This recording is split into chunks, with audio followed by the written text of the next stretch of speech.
Hey guys, it's Laura with You Should Grow, and today we're going to be transplanting some peppers.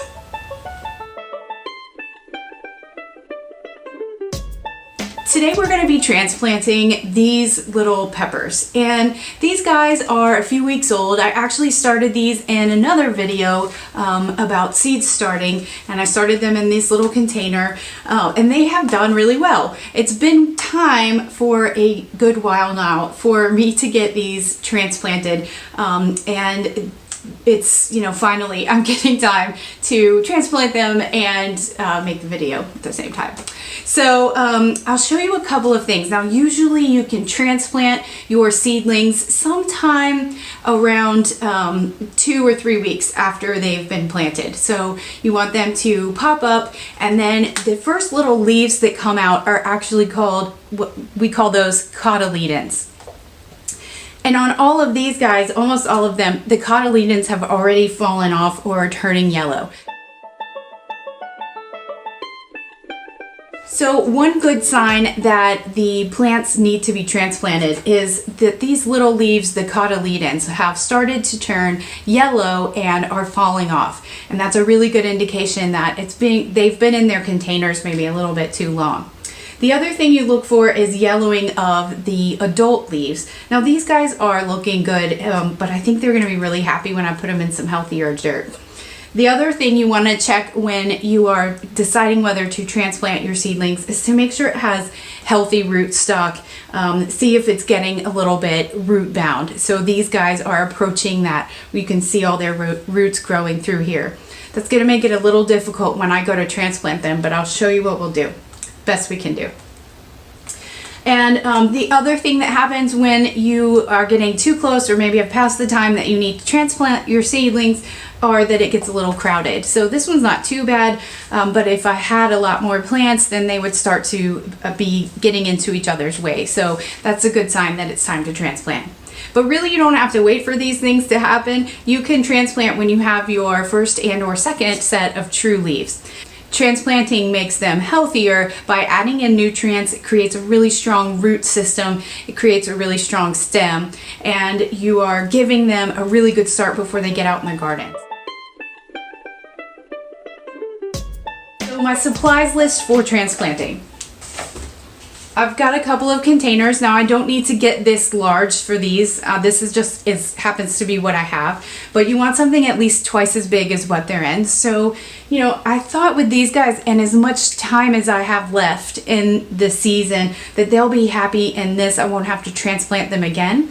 But they really could go into like a 4-inch pot or so, and that would be fine. But because there's still another 5 or 6 weeks before I'm planting out, then I would probably need to transplant them again before it's time for me to put them out in the garden. So we'll just do it all in one fell swoop with this. So this container, like I said, is at least twice as large as what they were in before. I've got it filled up with a really healthy potting soil like Fox Farm Ocean Forest. That is our very favorite soil for transplanting our seedlings. I put it in the base, just the regular potting soil, and then when I am planting and surrounding my plants, I'll use a mixture of this and some seed starting mix. The idea there is that the roots will be going down to get the nutrients out of the soil. So they'll have to go a little bit further. So I'm going to create a stronger root system that way. And then also around the top, we're going to loosen up this soil a little bit with the seed starting mix, so what they're used to, and kind of providing a gentle transition. Is that step necessary? I don't know. We always do it. So, probably you could put it right into some potting soil, but that's just what we do to kind of give them a little extra TLC.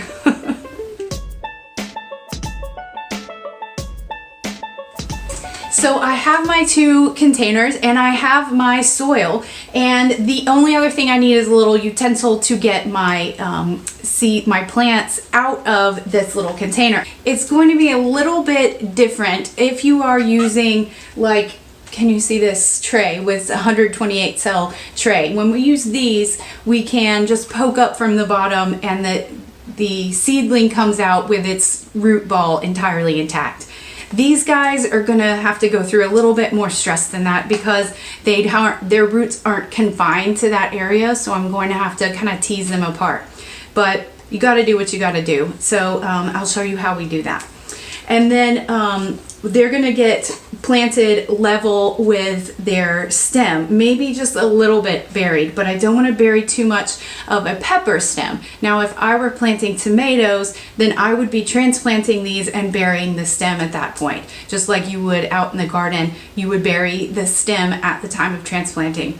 But with peppers, I'm going to keep it level with the root ball, or maybe just like half a centimeter to a centimeter of the stem buried. I don't want to bury too much of that. So my first step was to go ahead and fill up my containers most of the way. So my seedlings, they don't have very deep roots here. So I filled it most of the way with the potting soil. And then I pre-moistened that. So if you watched my seed starting video, I talked about when you are getting your seeds started, it's a good idea to get that soil, that seed starting medium pre-moistened. And the idea there is if you don't pre-moisten it, sometimes the water does not distribute evenly and you end up with dry pockets. And then sometimes when you water from the top, you'll actually have all of that water drop to the bottom, and then the seedling kind of gets deprived of that water. So pre-moistening all the way up and down the container, it helps to even that out from the get-go.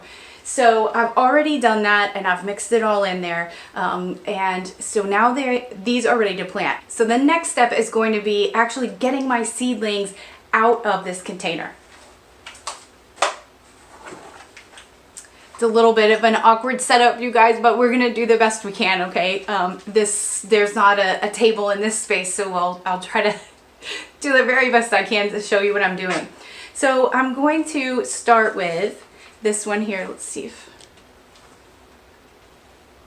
so I'm going to start with this one here, and I'm going to just poke into the soil, kind of just poking around him. Now I can feel the roots in there, and I'm trying as best I can not to disturb them, but I need to loosen this up. So I'm scooping underneath and lifting up a little bit, okay?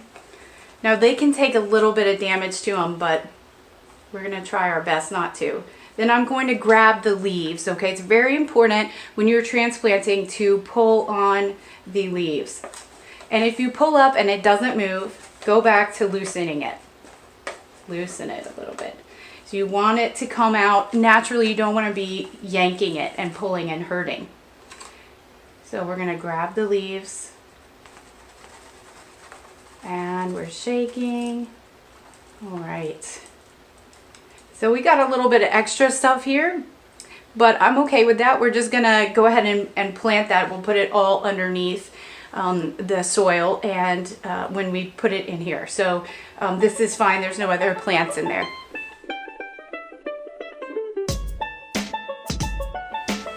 Now the thing about grabbing the leaves is that when you pinch the stem, potentially, now if you just gently barely touch it, you know, that's one thing. But if you're pinching it, you can actually damage the xylem and the phloem. Do you remember those words from like high school science? And that's basically the vascular system of the plant that's going up and down the stem. And you don't want to damage those, right? You make them too narrow, cause some scarring. They won't work as well. So we're lifting from the leaves. But if you've got the plant loosened, all the roots loosened, you're not going to do any damage to it, okay? So it shouldn't be something that you're fighting to pull. It should just kind of dangle there and be easy. All right, now we have our container with the soil, and we just take our plants, and in this case, I'm just setting it right on top, okay?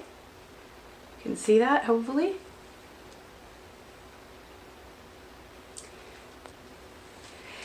So now I'm going to take the mixture of potting soil, nutrient-rich potting soil, and the seed starting medium, and I'm just going to fill in around here where I have rested the pepper plants on top.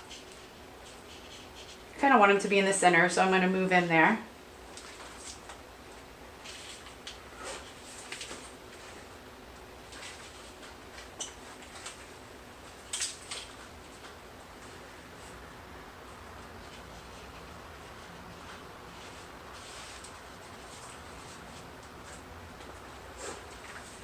Okay, now you can see that I have put this guy down into the soil. Here we go. Put him down into the soil, and I'm pressing all around to seed it in.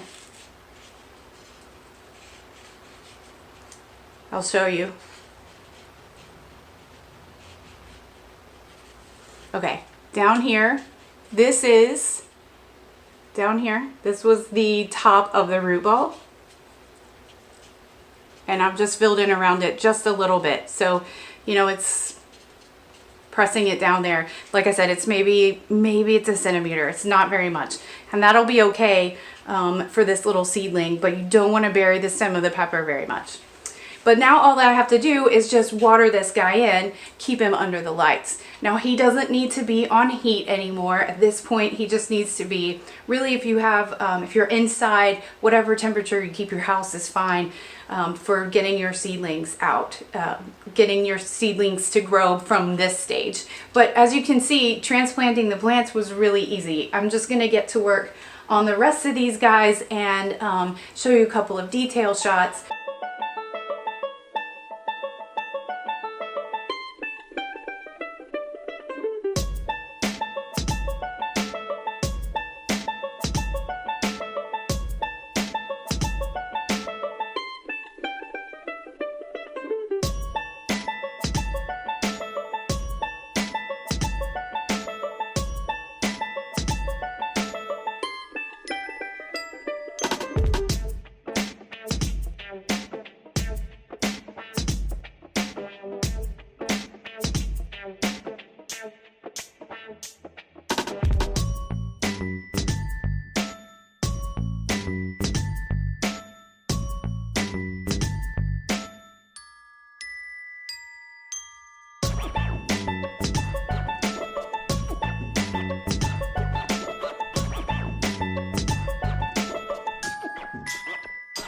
And the last thing you want to do before you move on to anything else is make sure you're poking in a little label or writing on the outside of the container to tell you what's in here. Because when you transplant, you had one container or one label maybe for several plants, but now you're going to need one per container. So don't forget to label your plants at this point either. All right, you guys, so these are the peppers in their new home, and we have them under this full spectrum LED light. And they will hang out in here. From here, they just need to be kept under the light, given appropriate watering, maybe some fertilizer if they need it. But that's pretty much all there is to it for these guys until they go out into the garden. All right, so that's all there is to it for transplanting these peppers. We will be back in a couple of weeks, show you how they've grown and talk about the next steps for getting them out in the garden. So I'll see you then. Bye.